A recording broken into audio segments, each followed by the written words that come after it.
IVM.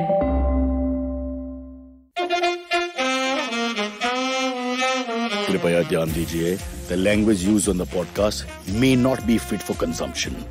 We warn you, tread carefully. But listen, yaar, don't be so conservative.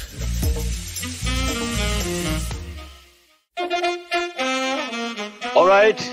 As it says, the broadcast is live, but I've got Namit himself on the show. Namit, of course, is a very well-known author. He's written about 26,000 books. Namit Arora, his full name.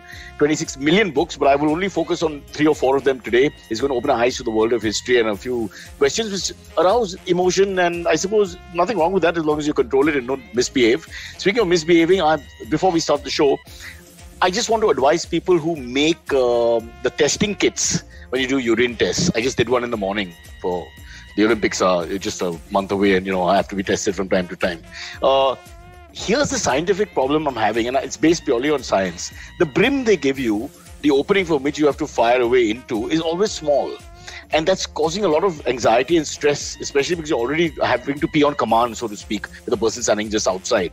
So I'm just requesting the urinary Committee of India, when they come together, if they can just make the brim a little bigger, broader, so you have a larger circumference to pee into.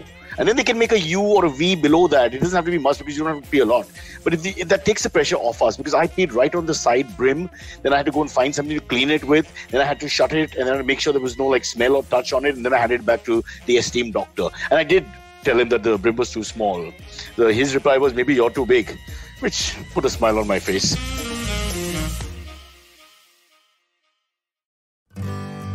Working Monday to Friday glued to your chair making you feel dull? Worry not. Get your 5-minute weekly dose of travel around the world with Postcards from Nowhere. Join me every Thursday as I explore the strange, obscure and fascinating parts of the world and bring out facets of travel you may not have thought of before. You can find us on the IVM Podcast app, website or wherever you get your podcast from. Let's not waste any more time. Let's go straight to Namit Arora, who's waiting on time. And great to have you. So I'm so sorry to bring you down to the level of this show. A man of your scholarly intellect should really be talking to more important and intellectual people somewhat near your level. But I do love history, and unfortunately, the book hasn't reached. I blame the cyclone. It was around that time that it came. So it's possible that the book is now in somebody else's house in Malwa Hill. I'm going to check everything when I go back home. But let's begin with, you've got lots of books, Namit. The one we're talking about right now is Indians, which is a brief history of a civilization. That's the full title. And we'll focus on that. But there's quite a few in the kitty as well, and they're very diverse. So I'm dying to understand, as we jump into Indians, just give us a little background about how you became an author. I noticed offline a little American accent, so I would love to know. Yeah, great. Thanks for having me, Cyrus. Good to be here. I think my interest in history and even my first book has a lot of elements of history. Really began after college. Until then, I didn't care much for history, partly because it was badly taught in school, and partly because, like most kids, I was expected to chase engineering or medicine. And so I did that. I got an engineering degree, and at 21, I went to the US for grad school. And it was my encounter with the US university system that raised for me all sorts of questions of culture, history, identity. So it's funny, but it was life in the US that pushed me to better understand my own country and how it compared to others. And then I got my first job in the early 90s in the US in Silicon Valley, and I began traveling every chance I got. I took unpaid leave. My first trip was to Mexico, and I was blown away by the ruins of the Mayan and the Aztec civilizations. Yeah, I thought you were going to say tequila for a second. Yeah. That's right. And that really got me interested in lost cities, by which I mean major sites that were entirely lost to memory and were dug out by archaeologists. And since then, I've visited dozens of lost cities around the world. It's sort of like an addiction. Hey, Namit, sorry to interrupt, but when you say lost city, look no further. Here in Mumbai, this is a lost city. Of course, it's a more metaphorical lost city, but really, I mean, you've touched a sensitive chord in my heart immediately. I just want to quickly interrupt you because I find really fascinating the point of, and this is not true of an intellectual like yourself, but just of any Indian guy going abroad. You tend to look back at your history, your roots, and all with far more passion for some reason when you're away from it. There's almost like a correlation to that. I've noticed that with myself when I was abroad, that suddenly there's whether it's an emotive connect or even a more intellectual connect born out of an emotive connect where you search and look at things. So you think that's right. What happens, which perhaps you wouldn't have done if you stayed in India? Yeah, no, I think it raises new questions, comparative culture questions. So like most Indians I know in the US, my friends there, early on, you're always comparing, like this is what we Indians think and how it contrasts with these other cultures. And typically, if you attend a university campus, they tend to be very multicultural. They have people from all over the world.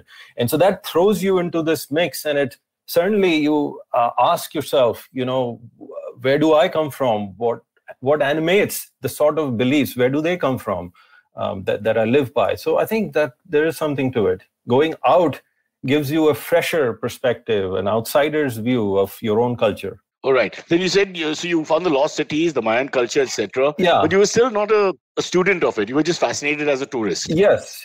So then in the mid 2000s, my partner and I, we took a break from our Silicon Valley jobs and then a 2-year break. And we traveled across India, 20 states, 110 destinations, and that was an amazing experience. And I visited all the places I write about in this book. And each of them raised, questions, new questions for me, for which answers were not easy to find. And so I started digging deep, and from that came the idea for a book like this. So let me understand, you deliberately were going to places and with a sense of what I'm going to write, etc., or you had this experience, went back and said, wait a minute, there's so much about where I come from that I need to explore more. So or was there a sort of pattern that you followed in India? Yeah, I'll give you an example. No, I was just interested to explore, but let's say I went to Nalanda University, big, famous, ancient university. Everybody knows the idea of what a university is like, but not many people knew, and I didn't find this in history books on, what was a day in the life of a student there? Who were the students? What was the admission criteria? What subjects? What were the fees? Who paid for them? Yeah. Right? And, what were the internal debates? What were the subjects? What did they eat? Right? So all of this to bring this place alive, to imagine it more vividly, that became that's what I wanted, and I didn't find it. So I went back and I started digging in, and I read the early Chinese accounts of travelers who had come and spent time in Nalanda and written about it. And from that, I've written, like, one of the chapters in the book is on Nalanda, and it tries to bring alive exactly the place as it happened, as it flourished. So would you be, I know it's a short conversation, you can't put in all these points of yours because they're very broad points, but what would the surmise be from a Chinese philosopher traveler's point of view about our, if you want to call it our education or our style of learning? Well, so these people were basically, these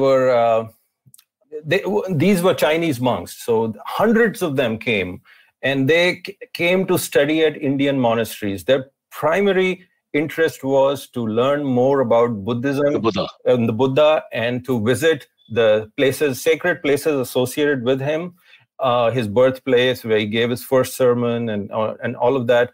And they studied with the masters. So Nalanda was like the Harvard of the age, and it was the greatest monastery of the period. And then, a lot of what we know about Buddhism, once Buddhism left India, was basically got expelled after the 13th century. Indians forgot there was somebody called the Buddha who belonged to the land, and he founded a religion like Buddhism. And all of this comes from the records of the Chinese travelers. And, they've helped us excavate even places like Nalanda. They describe, so far from this point to that point is another great monastery. And then archaeologists followed that, and they actually found a mound, they dug it, and they found a monastery underneath. And so from these monks, they describe the life inside at Nalanda, and we learn a lot about its admission criteria and all the debates, how the university was financed. We learn about the greeting protocols between student and teacher. These were religious folks, so they were very polite and they would do all of the nice gestures to each other. There's a formal protocol. And what the classroom settings were like, their daily walks, even their bathing routines, things like that, the games they played. So they were not just boring people. They had some board games and stuff that they played. So it really is a very vivid, the portrait that emerges. So just to keep the present government very happy with your progress, would it be fair to say that the Indian educational, cultural sort of position was higher than the Chinese at the same time? At that time, dominant civilizations in a sense? Well, I think yes and no, because I think when it came to Buddhist studies, the certain types of philosophies related to Buddhism, India had a lot going for it. India was significantly advanced. But by the time the Chinese visitors visit and they write about it, some other things were not doing so well. For example, the state of medical science was not so good, and the Chinese travelers write about it, and they kind of look down on critically. Yeah, they kind of look down and they say that these practices are so backwards, and in China we are much more advanced in curing certain types of ailments. So it was a mixed thing. India was ahead in certain areas and not so good, not doing so well in others. All right. Now let's go back to the beginning, because we've just gone into it. It's such an interesting topic, and we've just gone a little off to the middle of the path, so to speak. The beginning is Indians. First, you take a name like Indians, and I was thinking that's almost like a negative. Normally, whenever we hear the word Indians, it's like in a derogatory fashion. They say those Indians, those bloody Indians. I just saw that bit and I was worried for a second. But it's a brief history of a civilization. So we're talking about Harappa and Mohenjo-daro. And again, I know we don't have enough time to go through everything, but just take us back to the beginning. What is the beginning of civilization in this geographical subcontinental area? Yeah, the beginning of civilization is really the Harappan civilization, or some people call it the Indus Valley civilization. Which is modern day Sindh, right? Geographically? Yeah, it's spread really all over Pakistan, Rajasthan, Western Pakistan, yeah, and Gujarat, Haryana. So it was really this very broad region. And, it was very extensive. So the first one was found, Harappa, in 1925. That was the first time it was discovered. Before then, nobody knew how far back Indian civilization extended. And so since then, we have found about 1,000 different sites. Most of them are like hamlets, villages, and so on. But there are these 5 cities, and 3 of them in Pakistan, 2 of them in modern India now, of which Dholavira is the one that's the most excavated, and you can wander through. It's a beautiful site. And that's where I start this book, Dholavira. And the Harappans built the first cities in the subcontinent. So this is the start of some really grand stuff that happens. They did amazing urban planning, water management, citywide drainage systems. They built.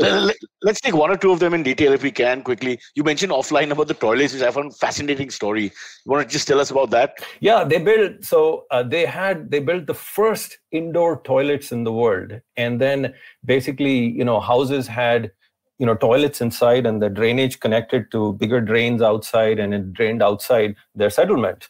And so this sort of thing was just commonplace in houses in the cities in the Harappan times 4,500 years ago. And then after the demise of the Harappan civilization, we basically forgot this knowledge. Everyone went back to the fields, right?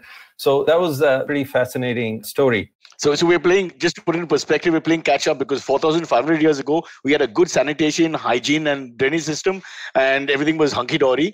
And then for the next 3,000 odd years, we have no idea what we did with toilet culture. And now we're really trying to get people to understand that we need to go back to 5,000 years ago. Yeah, in a sense. That's right. Yeah.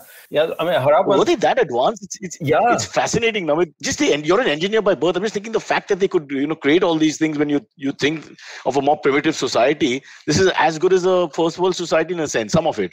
Yeah. No, the Harappans come across as really good civil engineers, and which may be why I'm drawn to them. But it wasn't just that, though.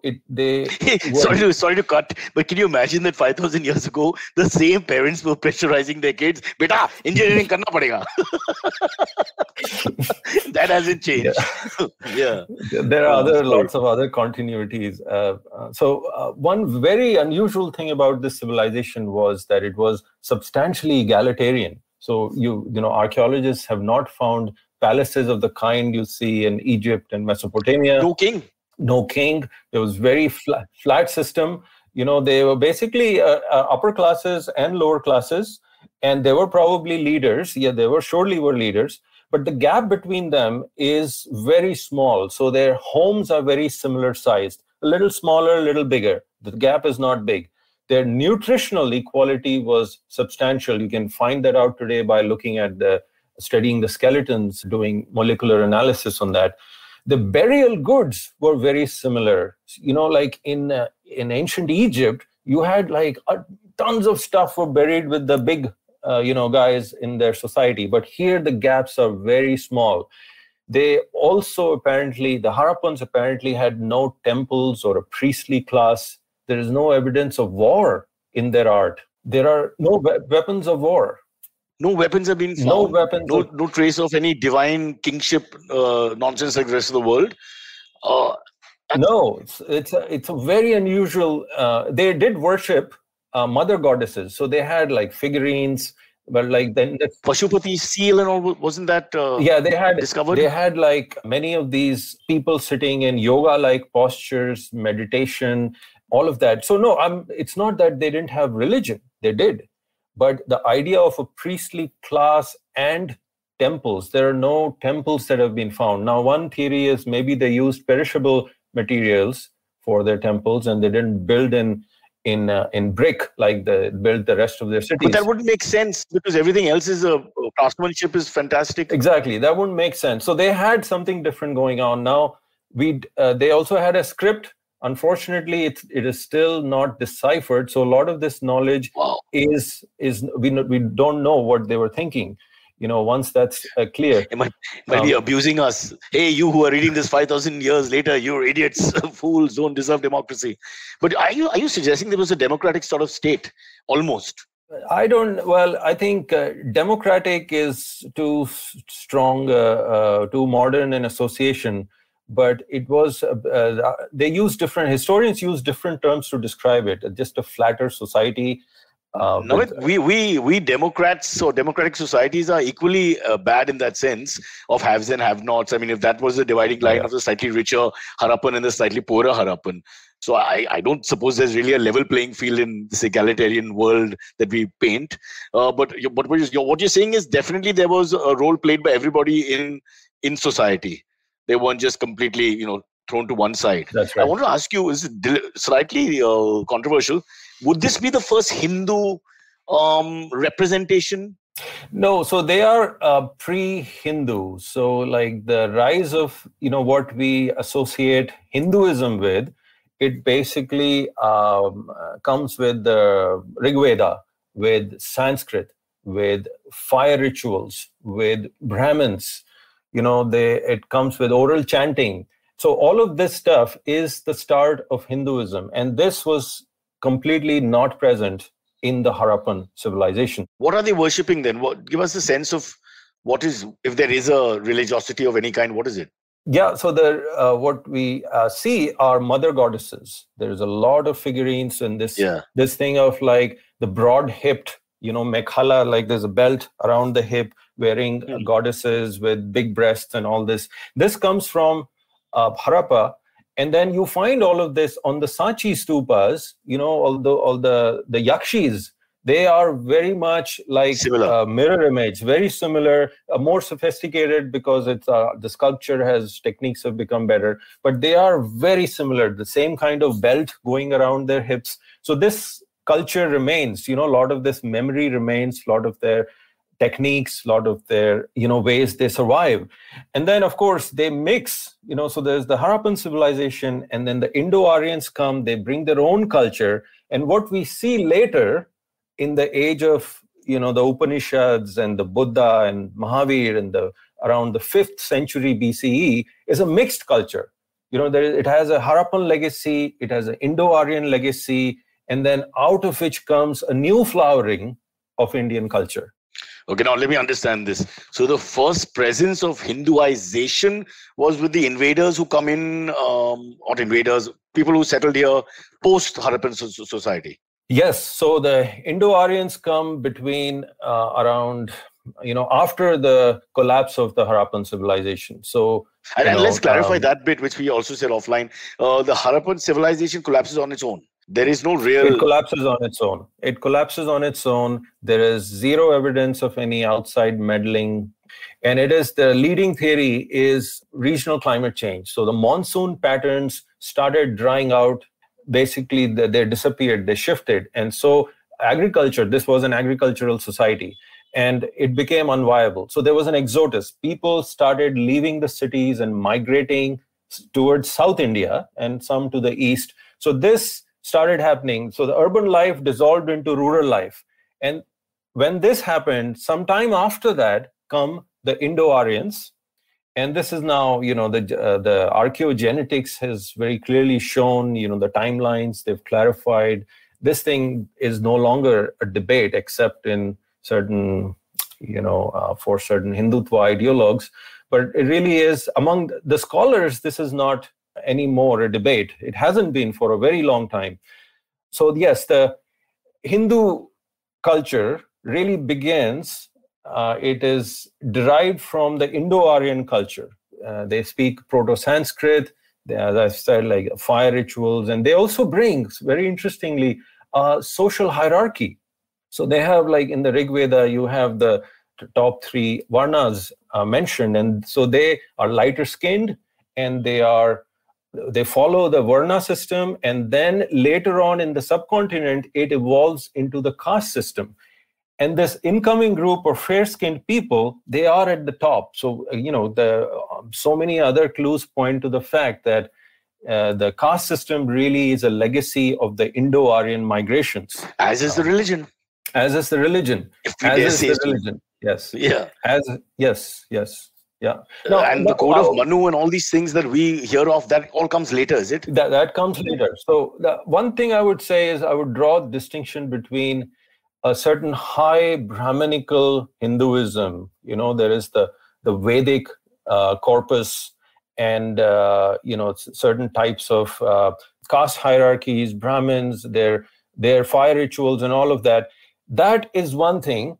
But Hinduism today means a lot more. Basically, there is the folk Hinduism, which was practiced for a long time, which were these village deities, fertility goddesses in the village. They're very local, and they worship rivers and trees and snakes and whatnot. And so this is not necessarily this is not really a Indo-Aryan legacy. It comes from an earlier time. This is like folk culture. And then it started merging too, as the Indo-Aryan culture spread, they started absorbing local gods into their own pantheon. People gods like Shiva, and was very much a subaltern figure. It was a local, he's a jungle deity, he's got wild hair, he smokes ganja, he has, he's a lord of the beasts. So he's dark-skinned. So he is clearly not an Indo-Aryan god. He's a local god that gets embraced into the Hindu pantheon later on. So this sort of process went on for centuries and centuries, right? So really there is 2 substrates that got integrated further. So did the Indo-Aryans initially interact with if the Harappans moved down south, would they have interacted at all, or it was 2 separate worlds? The Harappans interact with whom? With the Indo-Aryans once they come in, because you said they moved down south and moved more to rural life now. Yes. So would they be ever coming into contact with each other or no? Yes, no, there was a lot of contact. So once the Indo-Aryans come in, they mingled heavily with the locals. So they passed on their languages. All of the North Indian languages are Indo-European languages, is a legacy of that migration. And so there was a lot of mixing. And then today, modern genetics shows how much mixing there is. So even in the South, there was, it represents a lot of mixed culture, genetically and otherwise. And in the North, it's just the Indo-Aryan substrate is stronger. Indo-Aryan genetics is stronger, or a larger proportion of the population. Yeah, so mixing happened for 1,500 years. So after they come in, and then things start changing, endogamy arises. People start marrying within their own groups, and then caste groups appear. And so that is more, started the common era, when caste system really becomes a significant force, where like a large number of people are divided into the groups that marry within themselves, So, but initially there was a lot of mixing. And there was no one group trying to be dominant. It wasn't like the Indo-Aryans were trying to conquer and destroy, and as we were told initially. Well, no, that's not really the sense. I mean, their culture became dominant, and so the Indo-Aryans, they come in at the top of the hierarchy of what was there in the subcontinent before. They hook up with the royal classes. They provide Brahminical services. They then their culture becomes dominant. And then, of course, the kings became Brahminical, and then they put their energy and their dollars behind, spreading this worldview. And then there were, of course, a lot of forest tribes and other locals who were really not that interested in the Indo-Aryan world. But so there were surely clashes over time. There were clashes, they were absorbed, and they were appropriated. And so it's a very mixed picture of spreading culture through seductive means, because it was advantageous to the locals, but also through offensive means. So it was a very mixed picture. Wow. It's very fascinating. But we have to go into a break, and I want to talk about the other books as well. One thing you mentioned again offline was this famous flying vehicle statement that was made by people in powerful positions, saying that we, originated, it came from here, that aeroplanes or flying vehicles were already there well before the Wright brothers or whoever the hell in the West did it. Want to take us through all that? And because on the one hand, we did have that great engineering, you yourself said, so definitely way ahead in craftsmanship and things like that. Perhaps even in language, you haven't deciphered the script yet. So is it too much to believe that they were flying vehicles, or?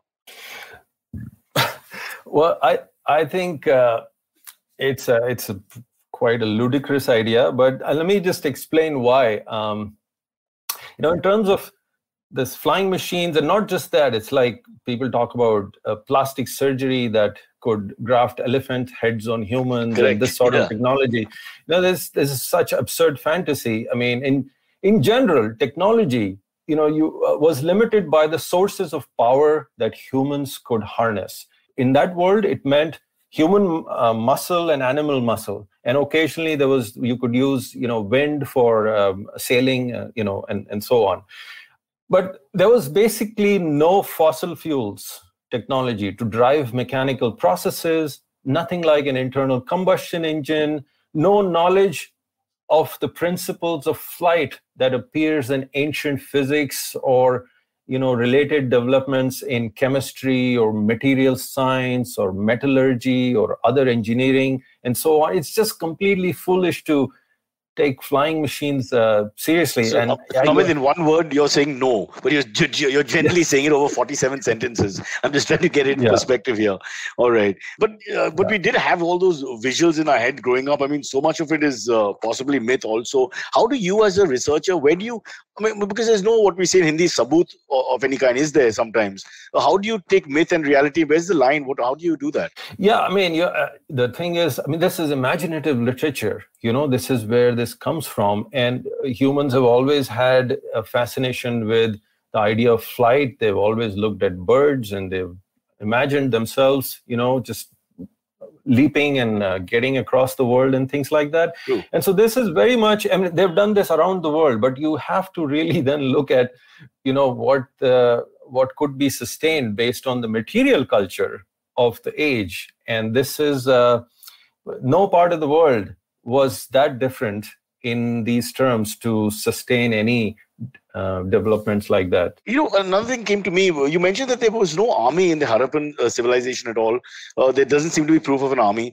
But how could they not have some sort of police or army or some sort of force to control situations within and without? That just doesn't add up. Fair enough. Yeah. No, so the idea of police is different. So they had basically a very decentralized civilization. So there was no overarching authority of some grand king who ruled this entire realm. So it was basically local centers of authority, and they would have policing, they would have taxation, they would have some hierarchy, they would have people, they had a taxation system as well. Yeah, of course, they had a taxation system because they had to hire laborers to build their fantastic civil engineering works, and the state had to pay them.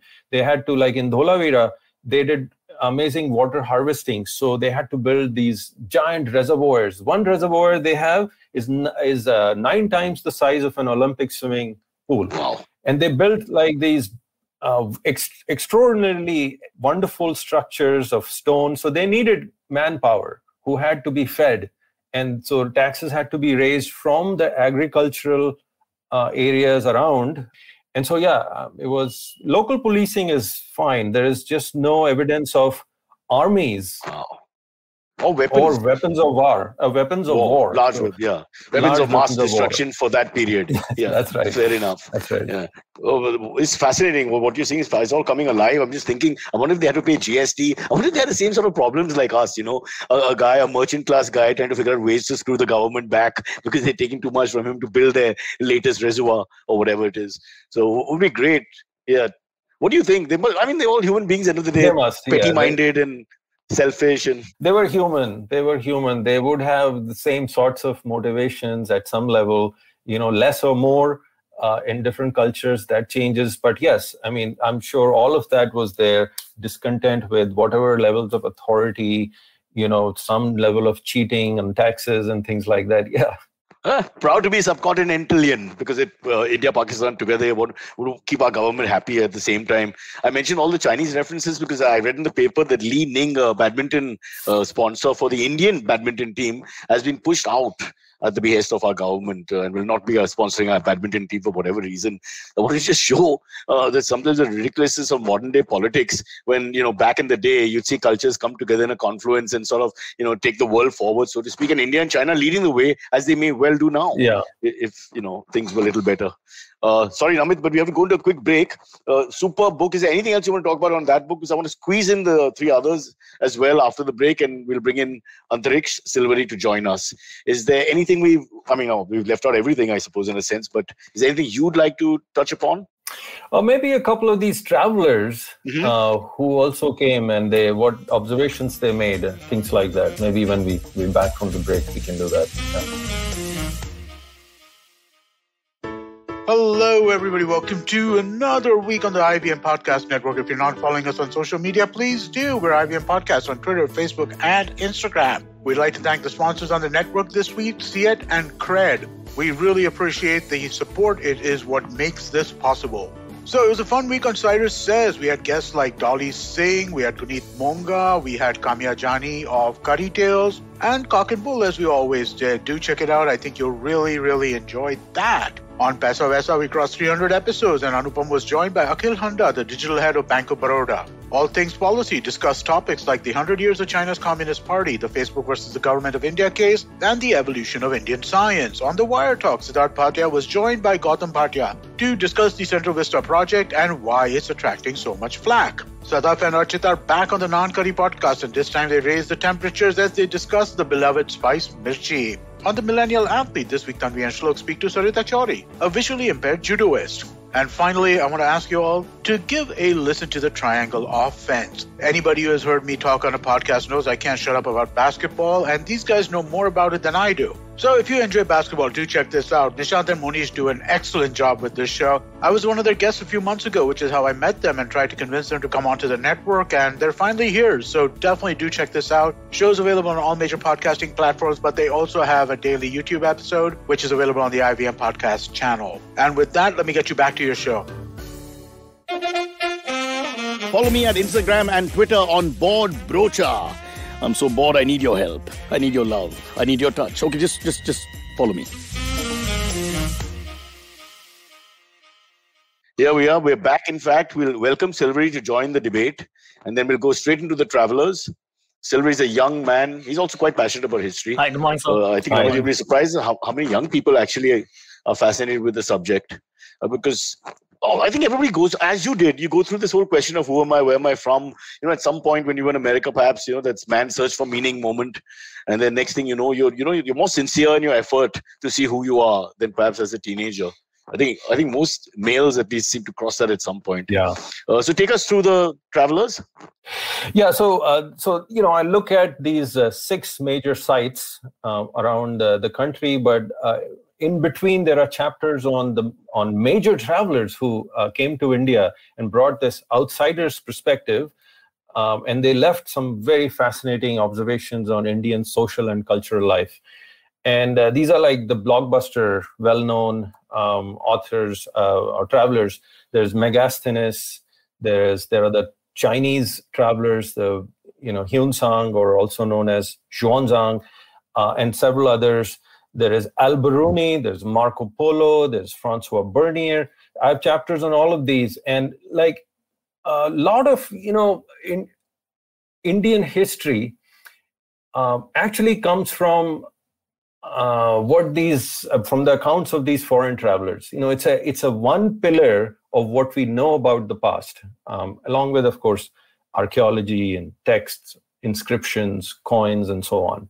So let me just pick one or two and talk about like what observations they have left behind. There's a couple of my favorites. So there's one which is Megasthenes. He's the first guy who comes. Indica? Same guy? Indica, exactly. Yeah. Same guy, yes.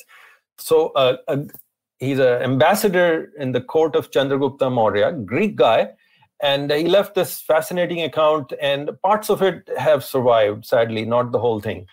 But it's already clear from his account that, he describes Patliputra. He is based there, and it's like the biggest city in the world. It's along the Ganga, 15 kilometers long, 3 kilometers deep, surrounded by this wooden wall and a moat. It has 570 watchtowers and so on.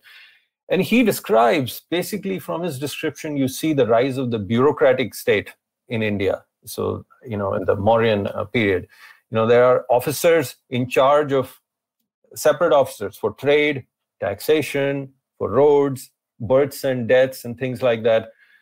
And they also had a large army of elephants. And Megasthenes was a Greek guy, and so elephants were an exotic species. Were Greek to him. Were Greek to him. That's right. And so he was he studied them carefully, and he wrote about them in his account. How they are captured and domesticated and deployed in war, how their injuries are healed. He also describes this custom where when an elephant got angry, the Mauryans sang and played music, a string instrument, to calm it down. It's similar to how the music therapy they provide in elephant sanctuaries in some parts of the world now, but this happened back then. He's also... Why don't we do that with the mobs in India as well? When the riots and all start, we could just have, an item number blasting in the background. There must be something to it. There must be some sort of science to music, quelling the anger or the emotions. Level of aggression. Yeah. Worth exploring. Okay, don't take me seriously, Namit. Please go on. Yeah. I know. Well, and so he also describes the earliest expressions of caste and endogamy that have started appearing. And so these are outsiders, and you see how puzzled they are at the system that is being practiced. And one thing he mentions is that the Brahmins guard their knowledge, and they do not share it with other castes, not even with their own wives. So, like, I mean, Megasthenes is scratching his head, like, what is going on here? And he did note that women are allowed to pursue philosophy with the Shramanas or the Buddhists and Jains and so on. So there's a lot more. I'm just giving you a very quick, high-level flavor. There is a later, jumping. So this is one of the early guys. Now jumping like 2,000 years forward to Marco Polo, roughly around. He came in 1292, so 2,000 years later. So 700 years ago. So Venetian merchant, he's returning from China after his big grand tour, and he stops in South India along the V coast, and he goes up and down. And he's left a fascinating record of that. And with Marco Polo, he had this tendency to mix tall tales with fine social observations. So, and it's usually not hard to separate them. So, for example, who would doubt his observation that Indians reserved their left hand for unclean tasks? This is what he. Then he said that Indians did not put their lips on flasks, preferring to hold it above, and they don't share their. We were doing that in 1292. Yes. I thought that happened in Gurgaon 2001 when I went to shoot something there for the first time, and people don't share the bottle. Are you kidding me? That's just ridiculous. What a story. So we've had this as a sort of subcultural thing in our DNA for thousands of years, that we don't drink from the vessel. Wow. Sylvie, you know this? Yeah, I had no idea. You're doing something our ancestors have done for thousands of years. They're just not drinking like the Westerner straight from the bottle and passing it. Excellent. I can't believe that.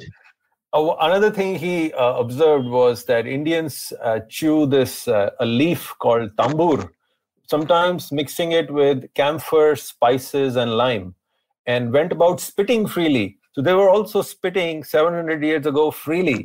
And I bow to our ancestors, their noble pastimes of spitting and drinking from far away. Wow. That's amazing. Then, and he wrote that when they get into fights, sometimes it escalated to a point where they spat on their faces. So this red juice came out, flying onto to their enemies' faces. So these are the kinds of. That's believable. Yeah. If you're chewing tobacco at the time and you get into a scrap, it's very possible that in the gali galoch that follows, that's right. I, as a foreigner, I think that would be the kind of thing I'd write down, because that would be fascinating for sure. Wow. There's one other thing, a very fascinating thing he describes is that dark skin is preferred by Indians. Yes. So at least on the southern coast, he wrote that when a child is born, they rub an oil on his skin to make him grow darker before introducing the child to others, because darker people are more highly esteemed than those who are not so dark. And then he explains, this is why their gods are all black and their devils white as snow. Oh. Now, of course, the whole place is awash with Fair and Lovely cream ads and stuff like that. Yeah, we're the most racist society in the world, I would think. You think, wow, that's fascinating if it's true. That's the only example of that. Almost all societies always pursue this light skin sort of madness. Now, there's a possible explanation that this was only along the southern coast and the Indo-Aryan culture, which is very much a lighter skin. There's a higher value for lighter skin in Indo-Aryan culture, had not penetrated all the way south to the coast yet. Right, so this is it. It comes from the north and it starts spreading, and so there are all these people who still have not embraced this value system, which is brought in by this northern cultural package. Okay, now I get your point. We have to blame everything on North India. Fair enough. I'll tell you, we're really running out of time, but can we just quickly get into the other books, and then we have a few questions from the AMA we have to do as well. So.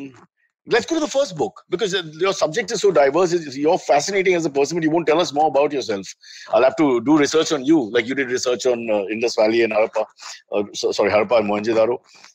So let's go to the first book itself, which was, how old were you? 2017. I was like 49 years old. Okay. In 2017, when this book came out. Yeah. and The Lottery of Birth. And it really is a collection of essays on a set of, it's a connected theme on inherited social inequalities. So, there are things we are born into, certain higher caste household, you have advantages if you're born a man in a patriarchal society, if you're speaking a dominant language, and things of this nature. So what do they feel like in India? What is their history, where it comes from, what resistance has been offered against it, what is the state of play there? So it basically a collection of essays on that. And do you escape, in any of the essays, do you escape your birth? Because that's a tight one in India, isn't it? You're born into a certain social and caste-like standing or whatever. No, well, I mean, I don't use the word go up on, because that's probably the wrong expression. But you know what I mean? Go out of that restriction. Yeah, no, so let's look at my own example. I would say, well, there is no escaping. I mean, I don't subscribe to a caste identity, but I will never discount the fact that I have benefited from having been born in an upper caste, and that is just an advantage that has been granted to me, and I have to be conscious of it and aware that others don't have this advantage. Too many others. So yeah, I mean, you don't really escape it. You can detach yourself from that identity and broaden, and you can start treating others in a different way. But the advantages that have been given to you will be there with you. Yeah, where you studied, where you went, how you, exactly. I mean, that's already preordained in a sense. Yes. From the lottery of births. That's right. So there's no answer to this. Let's not even get into this debate because it's a very touchy topic. Let's go straight to the next book, which is California Story. Then?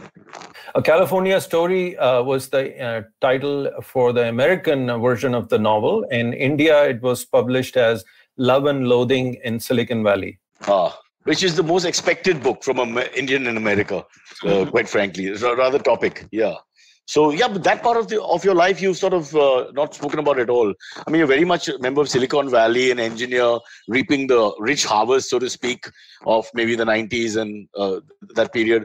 So, first and foremost, how did you detach yourself from there? Because you think someone who reaches there with all the riches that go with it would find it very difficult to leave that competitive world. Would that be the right word?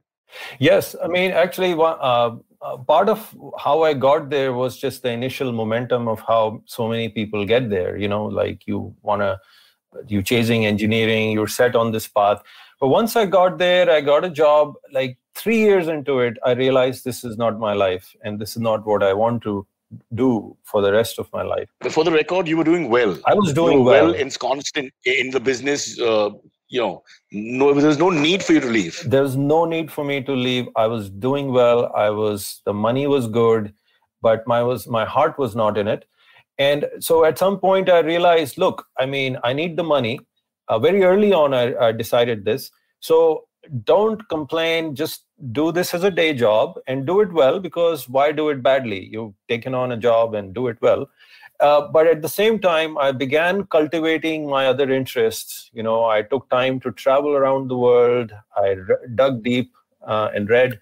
And then I started writing. And over time, there came a point where I said, okay, I can make this switch to writing. And I then made that transition and I moved back to India in 2013. So to put it in sort of perspective, it would be a bit like a government job in India, and then you realize you're actually a writer at heart. So, you clock in the 9 to 5 or whatever, and then you write after that. I'm just kidding, Namit. A lot of respect for you. As we move into the AMA, just one last question. This is a novel, right? Love and Loathing is a novel. That's right. Which is, so it's very odd. You're very, I can't think of too many writers like that. So you've given us a historical perspective, which obviously is very rich. And which the kind of homework you've done is like, a lifetime's homework. This huge subcontinental, you've spoken of 6 locations, but you've been across 20 states to do that. Then you've begun with this whole thing with the lottery of birth, which is more to do with philosophy than anything else, and thinking of the social ramifications of certain philosophies, etc. So I would say it's another subject altogether. And then you went into fiction, which is almost biographical or starts there. So who is Namit Arora then as a writer? I mean, is it that your thing that you just change the subject, or? Yeah, no, it is. I just, there are a lot of things I'm interested in, and from time to time, I just dig deep. And if I think I have something interesting to say, start putting out essays. And sometimes the idea grows and I want to do a book. At other times, it just stays at the level of an essay somewhere. Yeah, so it's... So is it fair to ask you that you could pursue anything else next? It's not like you'll be a historian for the next 3 books. You could pursue something else, maybe the stars, science fiction, anything. Some different things. Yes, for sure. Yes. Yeah. Sexual habits of 49-year-old Indian men. I'm the same age. So in case you want a subject matter is ready with nobody putting their hand up to help me volunteer. Sylvie, I'm sorry we got you in, but I wanted Namit to talk as much as he can. Yes, of course. Since we wanted to put in as much as we could. Yeah. Fascinating subject. Can you believe we used to drink from up? Muh pe mat dal, muh pe mat. I could just thinking, it's not changed years later. I mean, imagine, God, your great grandfather was as berserk as that. Oh, fabulous. Okay, what's our questions on the AMAs? Yep, sure. Let's get to the AMAs. Before that, I have a question, sir. So have you heard of Göbekli Tepe, a site in Turkey? It's it's comparatively like a more recent, I think, discovery, like in the 90s, if I'm not wrong. Mm-hmm. But it is being touted as one of the oldest civilizations, maybe even older than Indus Valley, if I'm not wrong. It is, yes, much older. Yeah. Have you been to that site as well? Because you said you've visited a lot of archaeological sites in the world. No, I've not. I've been to Turkey, but it was before when this could be visited. I think the problem, not the problem, but one restriction with this site in Turkey is it's not, for the most part, it's not open to the public. Oh, okay. It wasn't earlier on. It was just archaeologists working on it, and you read about what they were finding, but you couldn't visit. But now I think it is open. You can visit. Yeah, it's a fascinating site. It's like, dates to about 10,000 BC. This is like the start of the agricultural period where, certain groups, normally we think that only settled people build monuments like this, structures like this. But this is one example where you have, nomadic people coming together from time to time from different parts and working on this and disappearing. So it's very unique. It's expanded our thinking of, what civilization means and what building related to civilization means. And how soon, I think hunter-gatherers were able to start incorporating tools and like stone structures in their own constructions. Right? Exactly. Yeah, that's right. That's right. If IVM is willing to finance and sponsor it, I'm sure Namit will happily go to Turkey's length and breadth, all 20 states. We'll put an offer on the table. I would. Yes, that's great. Absolutely. I will take it. After the pandemic. No, go while the pandemic is. You will have no one disturbing you now. It's the best time. Oh, there is that. Yeah, just have to cover the face. Yeah. Sorry, we have about 6-7 minutes. Yeah, sure. Let's get to the first AMA. This first one comes in from Sid DA. It's, I think, a little related to what I just asked you, Namit. He says, Namit, have you heard or read about Graham Hancock's work, specifically Magicians of the Gods, where he has highlighted the link of the Indo-Aryan Saptarishi to native North and South Americas? I've heard of it, but to be honest, I don't know enough about this to make an intelligent comment. But let's not whether there's a confirmation of it, but is it not possible with trade and commerce that there's a link between cultures from one end of the earth to the other? Well, certainly possible. It also depends on how far back you are looking at this.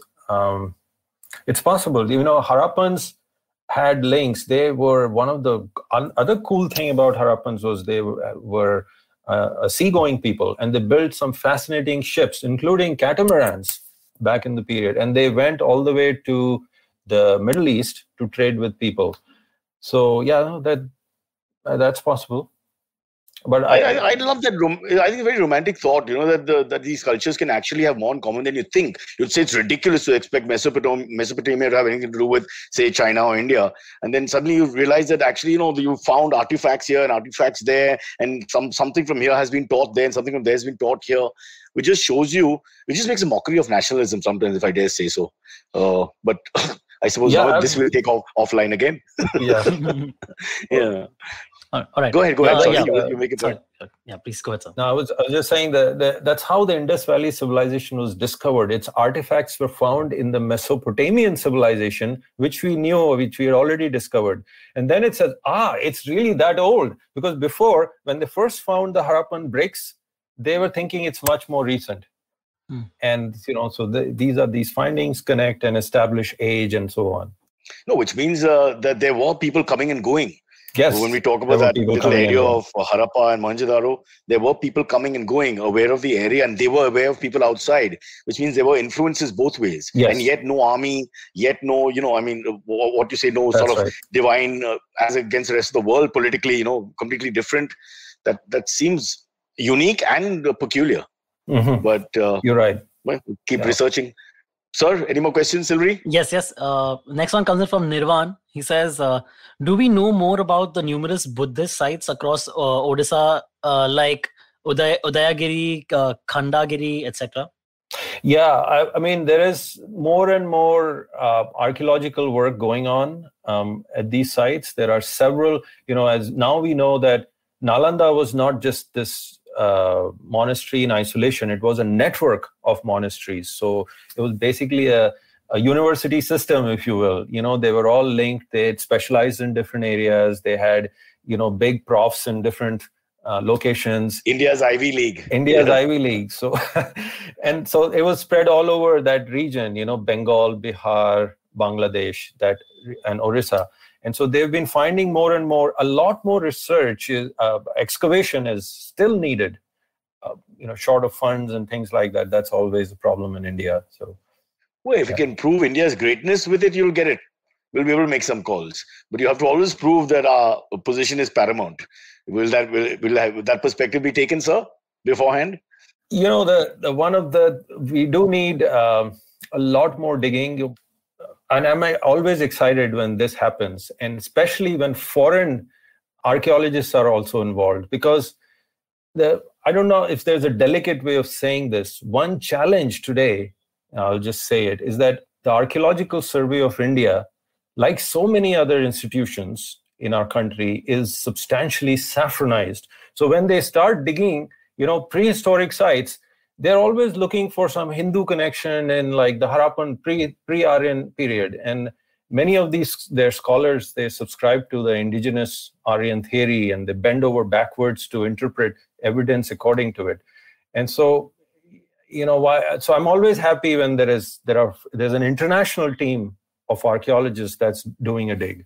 Yeah, I think that's not just true of India, but I think anywhere in the world, it would be fair to say having a neutral view, without any lena-dena, so to speak, it can't hurt, right? That's a fair point. When you're looking at something. That's a fair point. It always helps, but it's more pathological in some countries than in others. Let's just put it that way. Fair enough, Namit. This is a platform for you to start your political party. We will be with you. We will stand with you. We are a non-violent group, so we may not get very far. But I totally get your point. And I think that has been a problem for the last few years with many scholars, both in the sciences and in history and in academia itself, conventional, saying that there are roadblocks because of certain prejudices or principles being applied, which just the paradox of thought, where you just want to find out what's happening, not try to find out what's happening, so it takes advantage to what you want to happen. Silvery? Yep, sure. Please, you have to help with both funding, protection, and a few foreigners thrown in for we have a third umpire cricketing phrase, throughout a neutral perspective. Can we squeeze one more in? I've got to go for tests. Yes, sure. For 45 crores. Sure. This next one comes in from Sridhar Bhupati. He says, hi, Cyrus and team. Namit sir, any suggestions for the educational system of the country so that our younger ones develop an inquisitiveness for history in general? Yeah, Namit, you yourself said that history is not taught well in India, which is perhaps spot on, I think. So hence there's a lot of people like you discovering it in your adulthood because of the Desi Connect and all that, yes. Everybody doesn't get. Yeah, history teaching can just be improved so dramatically. I mean, there's so much focus on top-down dates and dynasties and kings, and there is not enough emphasis on stories, bringing things alive. Now, again, you run into these days. You run into like who is telling these stories, What is their motivation? What things are they emphasizing there? So again, there is some sort of a broader team, more that is ideologically neutral and more excited about like the great things that actually have happened in India, bringing stories of them alive and really making it a more human thing, that these are people, they suffered, they lived, they went through their challenges, and what was it like to go back to any particular period or region? What was happening there? So stories have to be told differently, rather than how we approach it in our history curriculum. Yeah, the dramatization as you did, mentioning certain areas, paying off taxes, the way the toilets were built, looking at it from a family perspective, the humanizing sometimes would have been fun. I think it was more statistically driven with dates and times and very strong points, rather than looking at it from a more perhaps open viewpoint and seeing, as we did, I think, in this discussion. But anyway, can't change the system. Can only use alcohol, which you should never do. You should never do that. That's very bad. Namit, please don't drink and drive, whatever happens. Okay, guys. Namit, listen, this has been a great show. It's probably been one of our least funny shows, and yet it's been one of the most enjoyable shows, which is a point I'll have to ponder now, introspect and think about. In the meantime, lovely talking to you. And same here. Thanks for having me.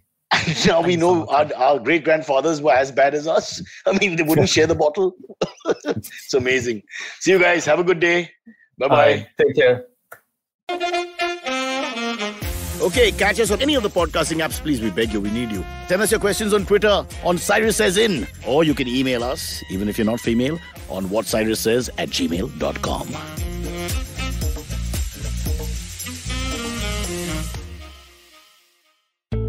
Feeling overwhelmed, anxious, struggling with too many obstacles, don't know where your life is headed?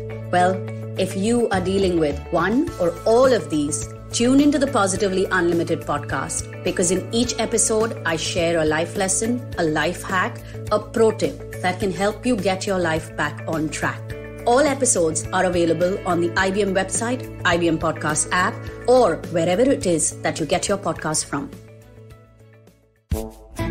पेश खिदमत है आपकी शान में हमारे अंजुमन से. Hi, I am Sadaf. And I'm Arshit.